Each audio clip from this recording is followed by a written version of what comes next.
Okay, we are going to talk about domain and range today. So we've talked about it a little bit, but not very much. So we are going to fill in these boxes. So define domain. The set of values. This is going to be our input.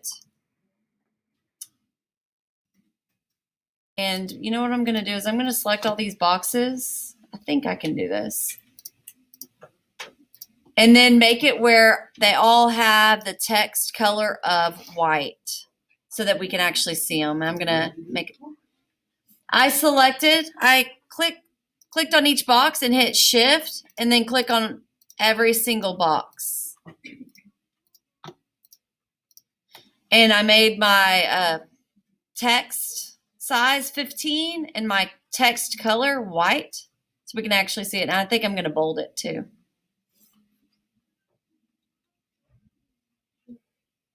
So that I don't have to go through every single time like we did yesterday to change the color. Okay, so the set of values are input, and then click off of it, of the independent variable for which a function is defined.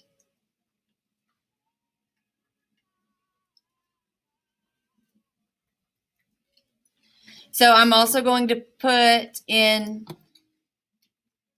the x values. So let's add another text box and just put it here and put x values. Domain is always your x values.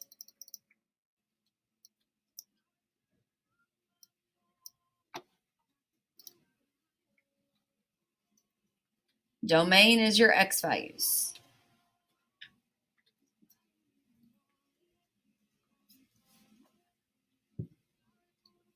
Define the range. The range is a set of output.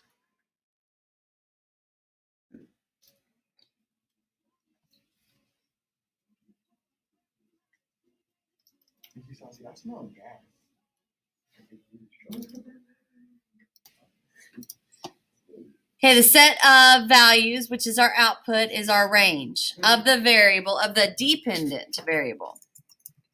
So that's why we learned the words independent and dependent. Independent is your domain, dependent is your range. All right, so the domain is your x values and range is your y values. So I'm going to copy and paste this over here and just change it to say y values. Domain x, range y.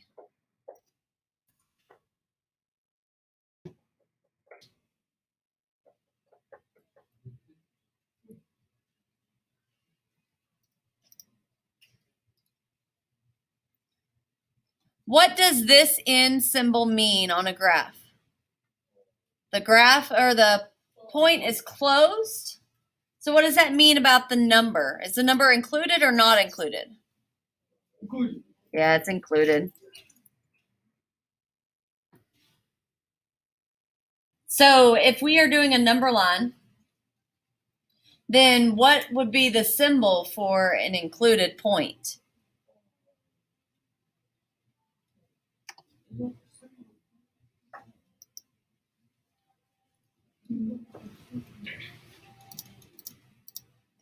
The symbol is less than equal to or greater than or equal to.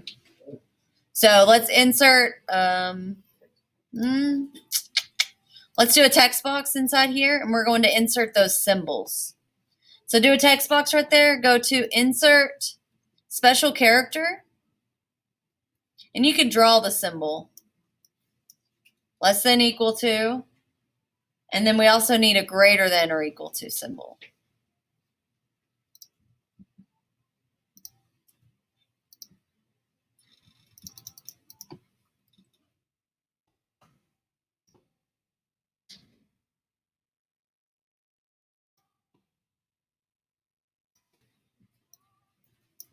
So when we deal with inequalities, if on the graph or on the number line, the point is included, then we can write the inequality with a less than equal to symbol and or a greater than equal to symbol.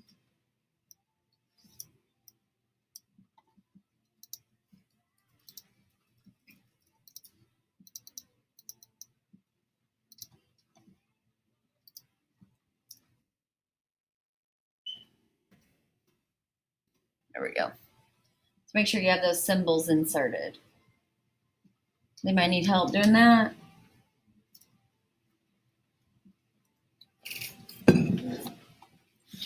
But then with number 4, it says, what does this end symbol mean on a graph? The point is, it's an open circle, so the point is not included. I should put not in there.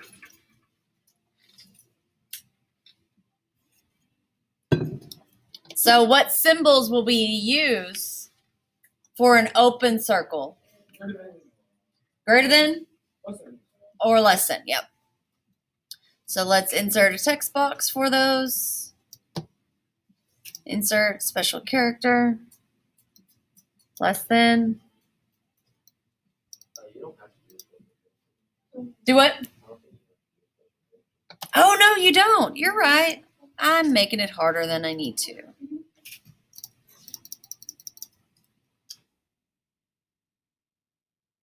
Yep. I don't have to do that. I can just use the keyboard and do shift and then above the period.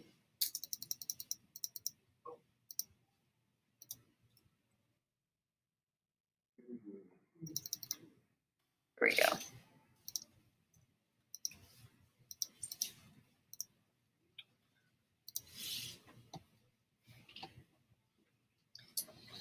Okay, number 5. What does this end symbol mean on a graph?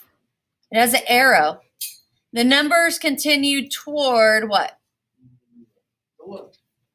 Well, it could go left or right, but where are they going? Will they ever stop? To infinity, yeah.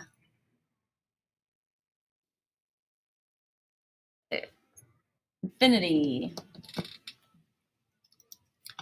The numbers continue toward infinity in,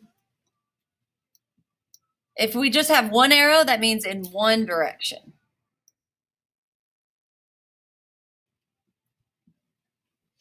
And that's somebody's favorite band, One Direction? Is that a band? What about for number 6? What about whenever you are going, you have arrows on the left and right? Safety first. So if we have arrows on both ends, the numbers continue toward infinity. Oh, I did not spell that right. In both directions. There you go.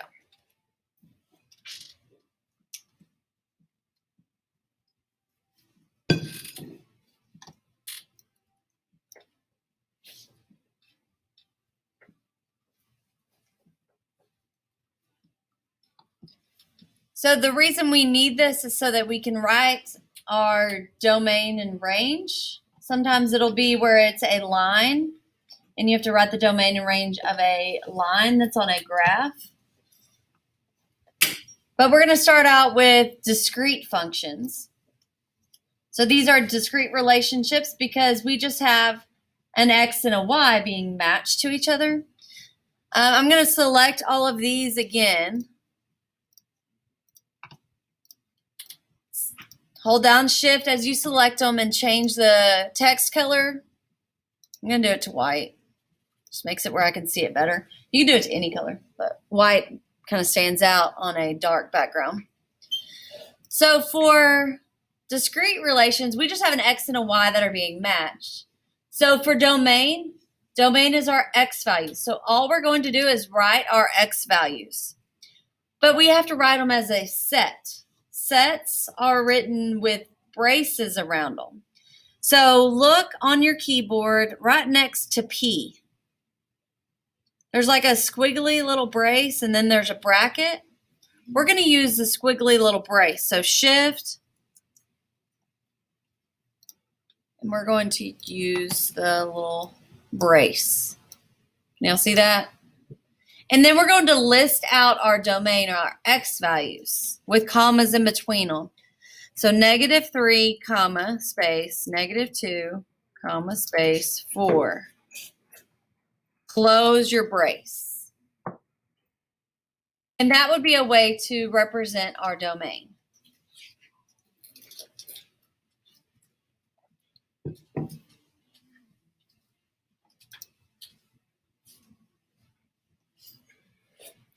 Our range is our y value. So we are going to list out our y values. So do the brace and list them out. -1, 9, 23.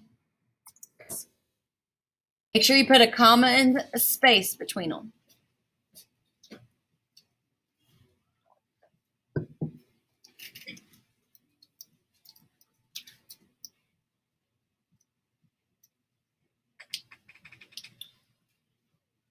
Okay, part 8. We have a table where we have apples, 1, 2, 3, 4, and cost in cents, 20 cents, 40 cents, 60 cents, 80 cents. This data expresses cost as a function of the number of apples. What is the set that represents the range of this function? So range is your dependent variable. So are apples or cost the dependent variable? Cost. So we are going to list out our range as the cost. So 20, 40, 60. And I need to extend this out so they all fit on one line.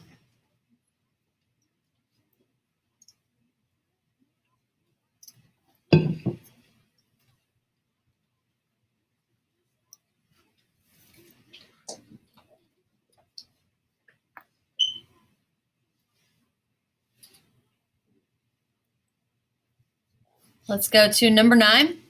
What is the range of the function f of x equals 3x minus 4 when the domain is 3, 10, and 22? What does domain represent?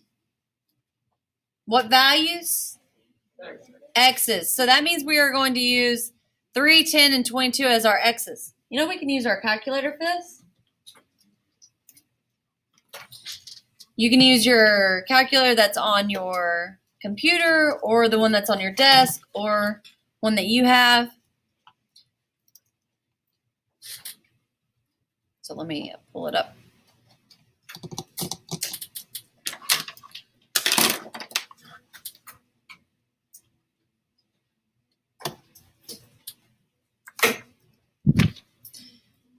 So it says our function is 3x minus 4. So we go to y equals and put in 3x minus 4.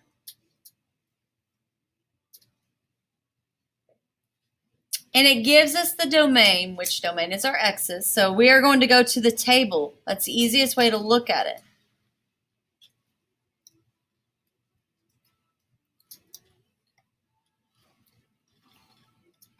And we want to look at when the domain is 3.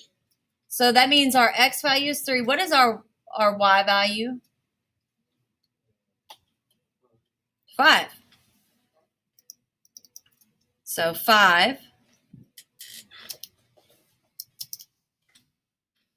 So put a 5 in there then. What about when x is 10?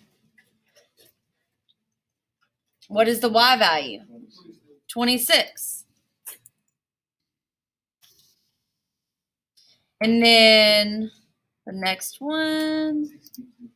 Okay, so 22 is 62? Yes. All right, cool. Oh, I got to expand this a little bit. There we go. So they all fit.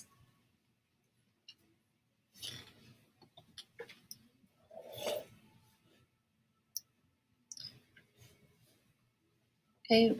The next one, the graph represents y equals x, which its domain is -2, -1, 0, 1, and 2. What is the range?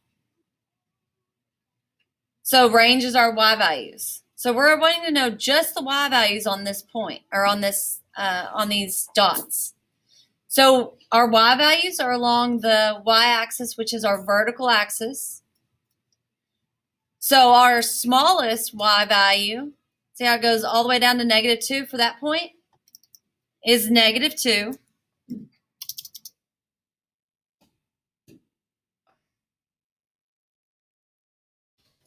And then what's the next one? -1. We're only looking at how far down and how far up it goes. So -1.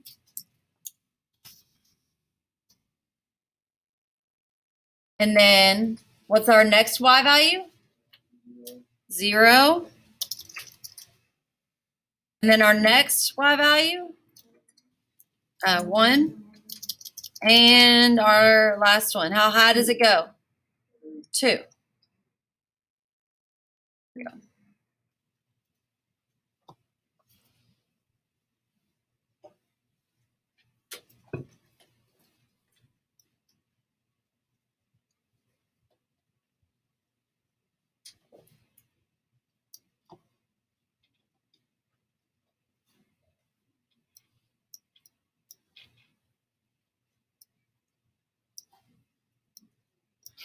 Number 11, given the set of ordered pairs, we have 3, 6, 5, 9, 8, 4. Name the set that represents the domain. Domain is what values? X. So we just need to list out our X values. X values are the first number in an ordered pair.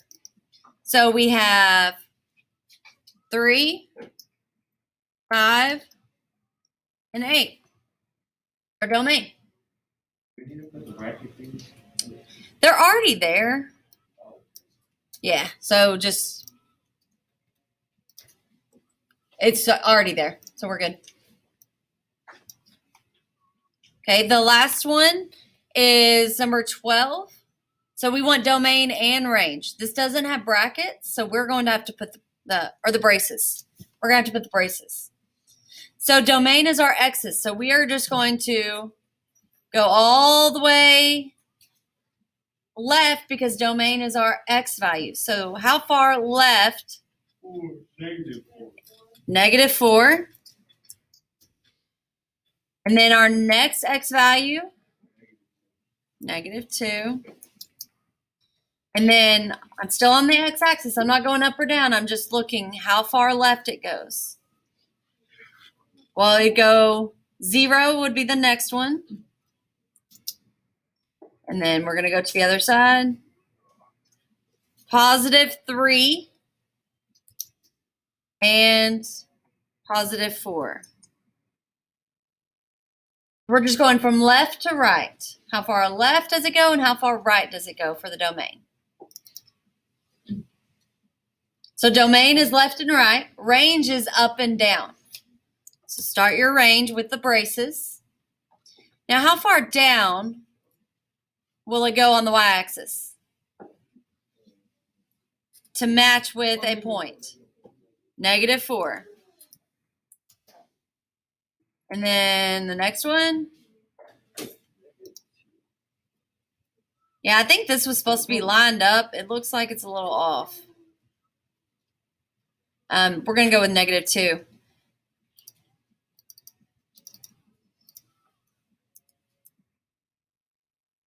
And there's actually 2 -2s, but we don't have to list them both. Just list it once because there's 2 -2s.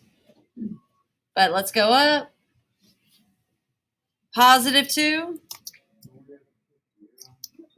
No, because the y-axis, there's no 0. Look at your y-axis. This is the y-axis, Luis. So it goes down to -4, up to -2, and then to +2, and then to +3.